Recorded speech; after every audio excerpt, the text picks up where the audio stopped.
Everyone remembered Caleb from that final game in high school.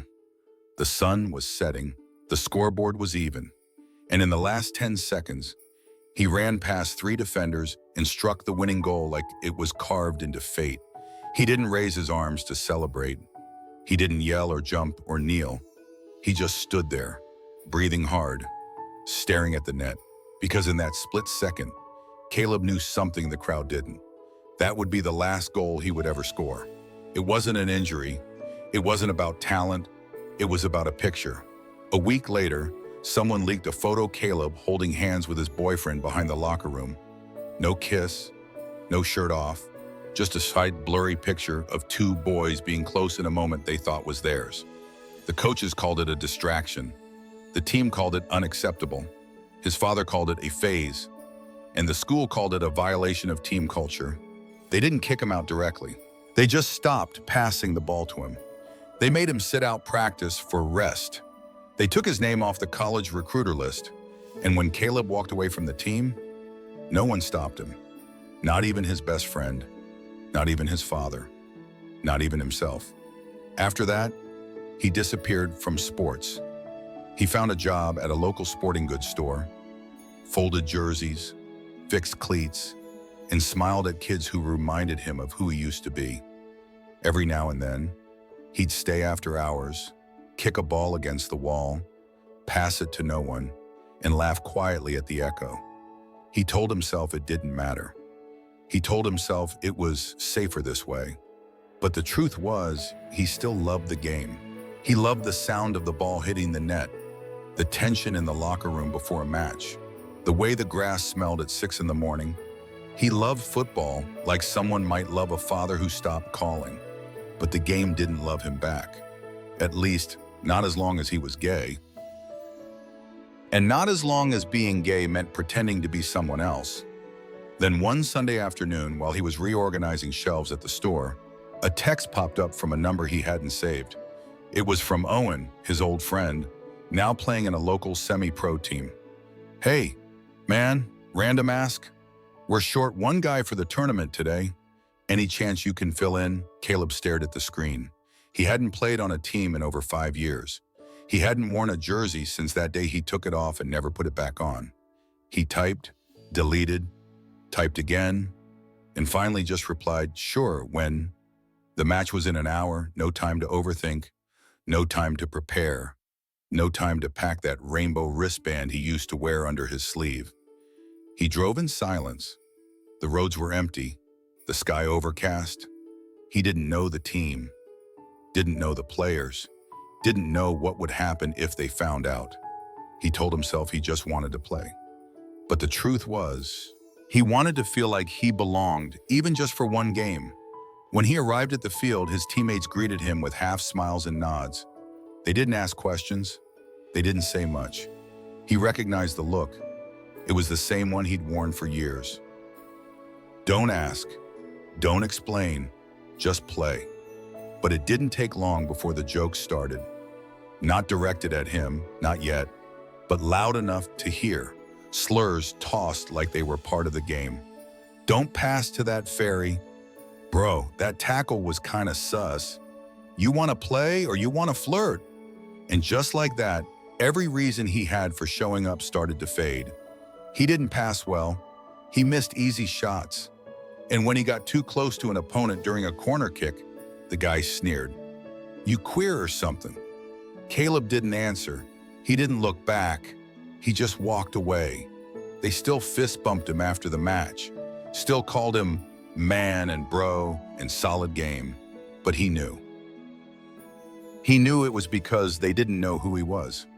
Not really, but he sat in his car afterward for a long time, hands still gripping the steering wheel, too ashamed to cry, too numb to drive.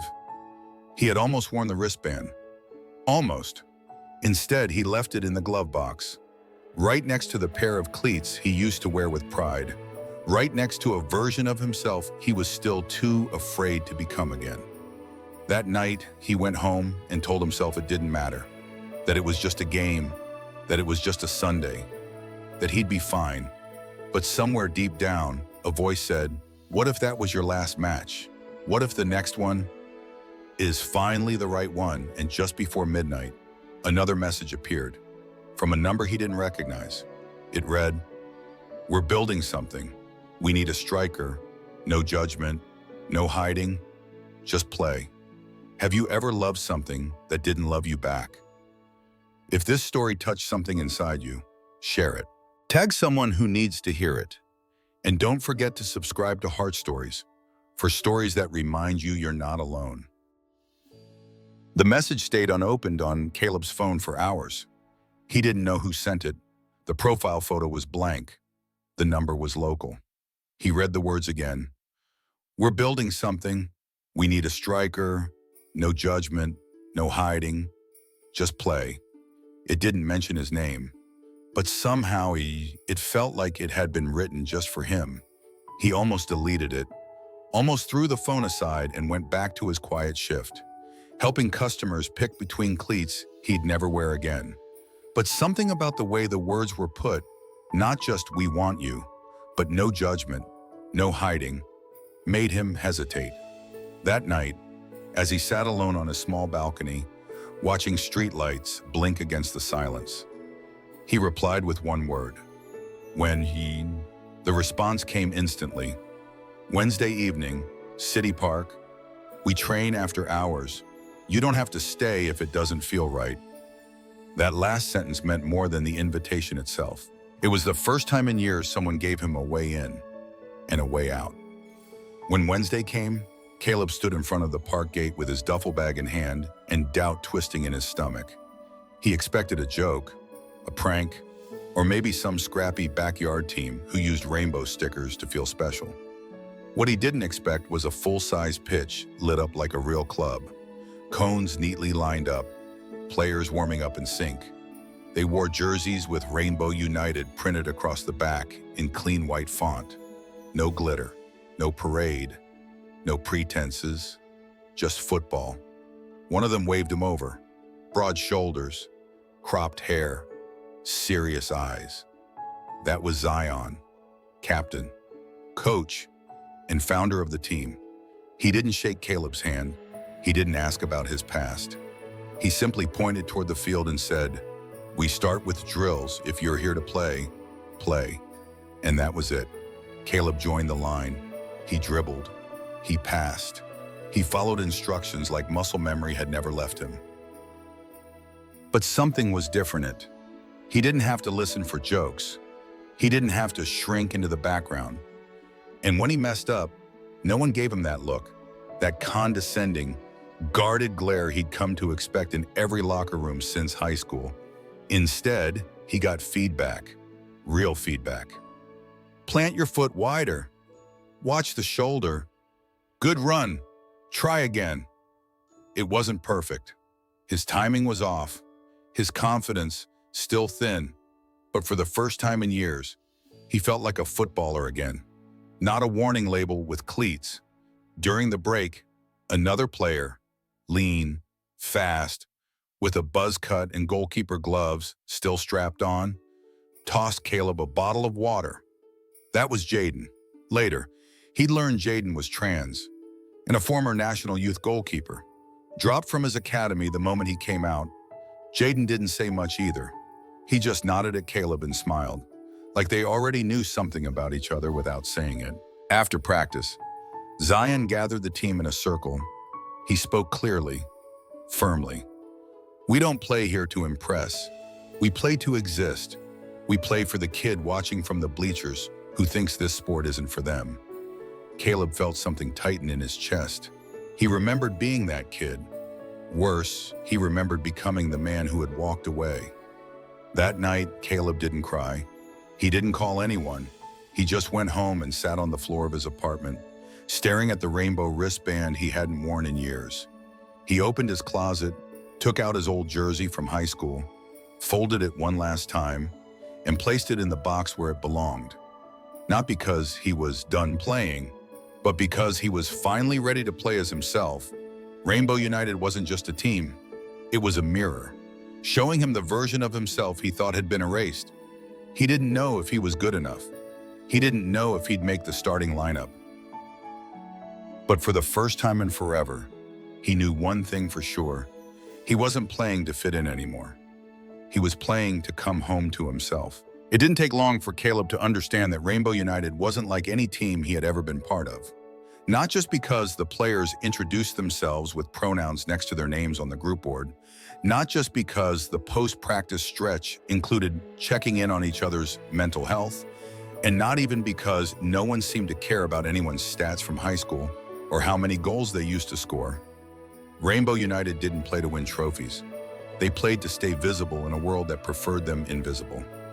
Zion made that clear from the beginning. He wasn't there to create stars. He was there to create space. A space for those who had been told they didn't belong on the field. For the ones who were forced to quit. For the ones who played quieter after every insult.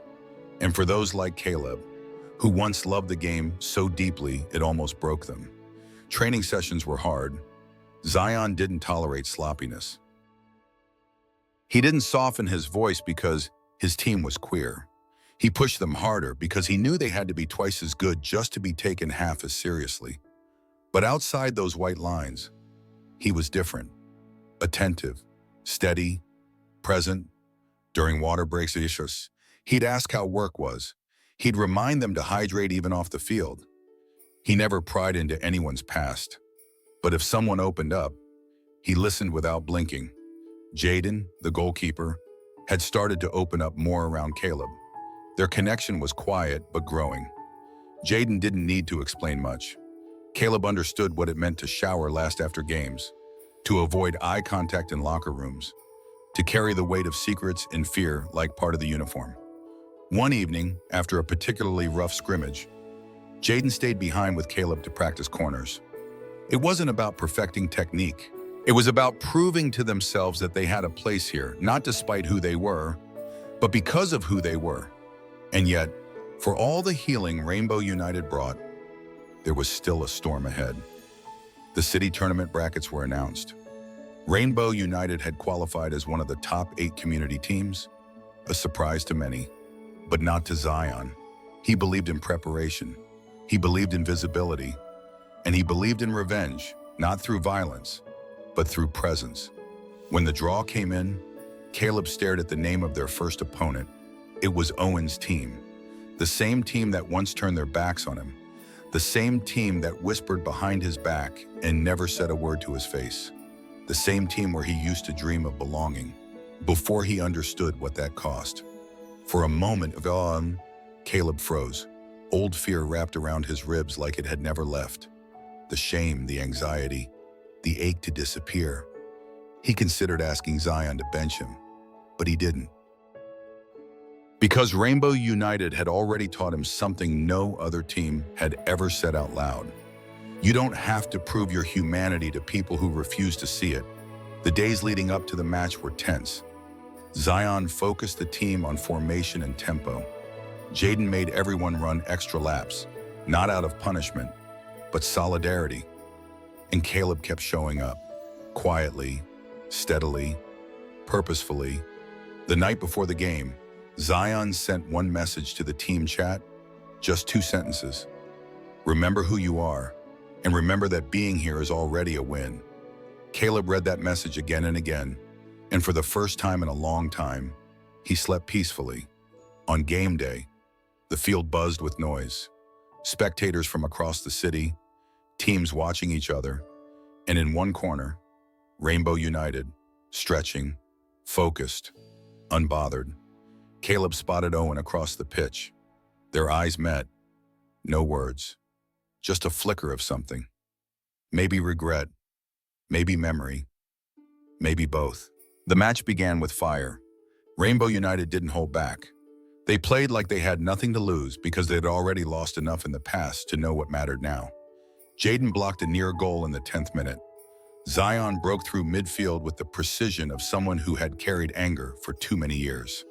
And Caleb ran harder than he ever had, not to impress, not to redeem, but to reclaim the game he once loved.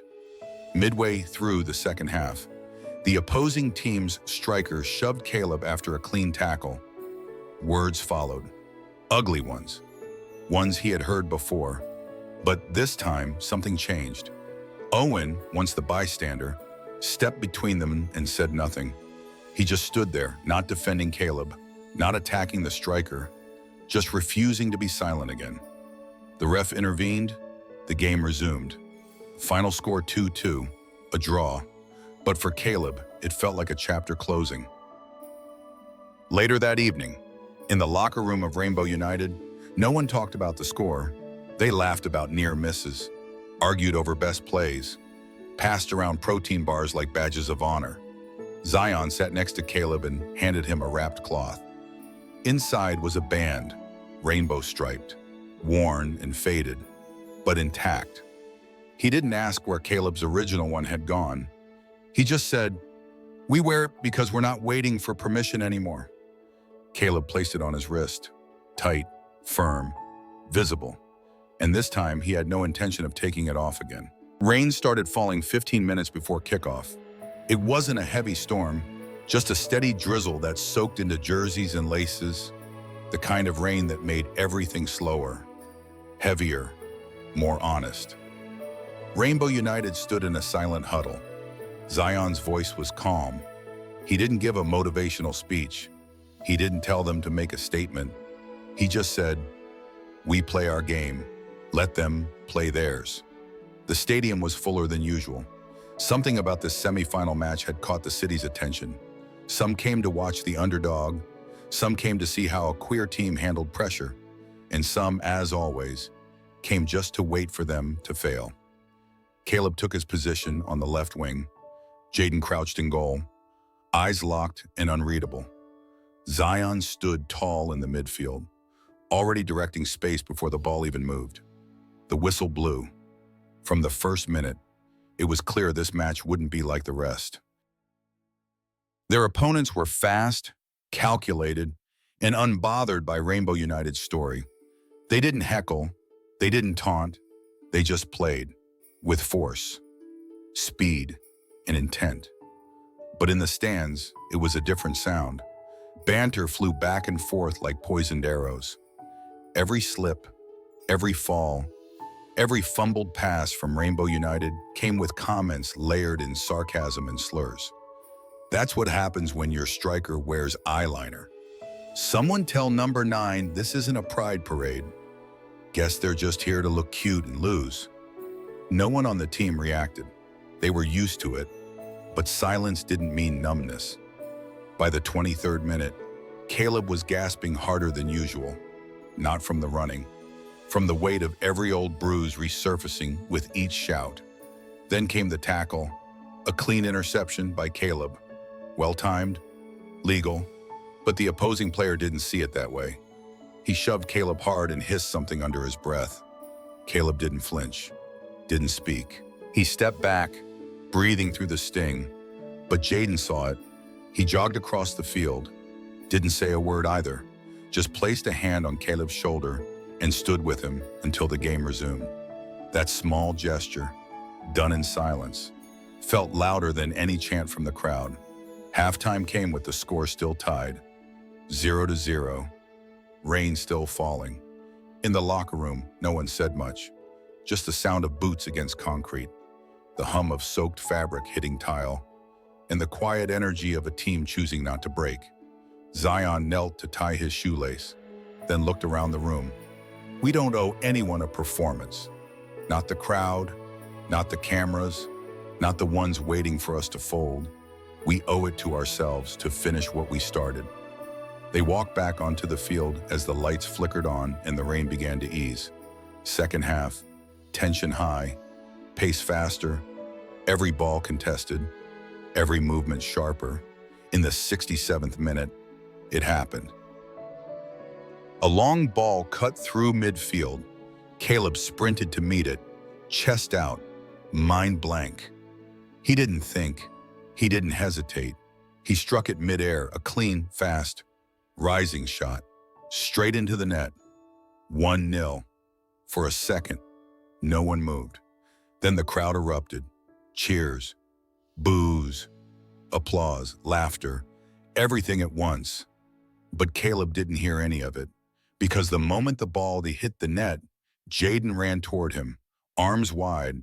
And Caleb, for the first time ever, let himself be hugged after a goal, not because it was tradition, not because it was expected, but because this time it meant something else entirely. Zion joined them, and then the rest of the team, a circle of bodies, of queerness, of sweat, mud, and visibility. When the referee blew the whistle at full time, the score read 1-0, but it felt like a revolution. Opposing players walked off quietly, some nodded respectfully, others looked away. The crowd didn't know how to react.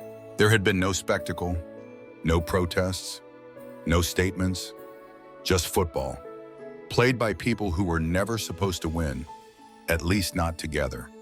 In the parking lot, Caleb sat alone on the edge of the trunk. He didn't check his phone, didn't change, just let the rain fall on his face one more time. It didn't sting anymore. It felt clean. He had scored, but more than that, he had stayed. The day of the final arrived with still skies and nervous silence. No rain, no wind, just a strange kind of calm that made every breath feel heavier. Rainbow United arrived at the stadium early. They didn't speak much, not because they were scared, but because they understood what this moment meant. For all of them, Zion adjusted his armband slowly. Jaden taped his wrists in silence. Caleb sat alone for a while in the corner of the locker room, hands folded, head low. He wasn't thinking about the opposing team. He was thinking about the last YNL he ever played, back in high school, when he scored a goal and lost everything afterward. He wasn't sure he was ready to rewrite that memory.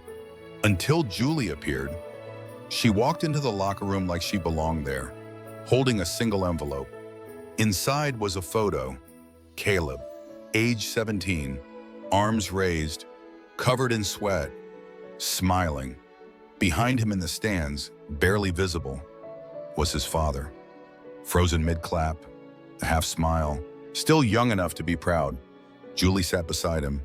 "He kept this," she said. Caleb didn't ask why. He didn't need to. Sometimes absence isn't rejection. Sometimes silence is just fear wearing another face. When they stepped out onto the field, the sun was low, the stadium was nearly full, and sitting in the fifth row, in a plain coat and worn shoes, was his father, not hiding, not front and center, just there. Caleb didn't wave, didn't nod, didn't break the ritual of warm-ups, but he saw him, and for once, that was enough. The game began fast and brutal. Rainbow United was focused, alert, relentless. The other team had skill, but Rainbow had something else, something not taught, only earned. Resilience, memory, in each other. Jaden made 2 impossible saves.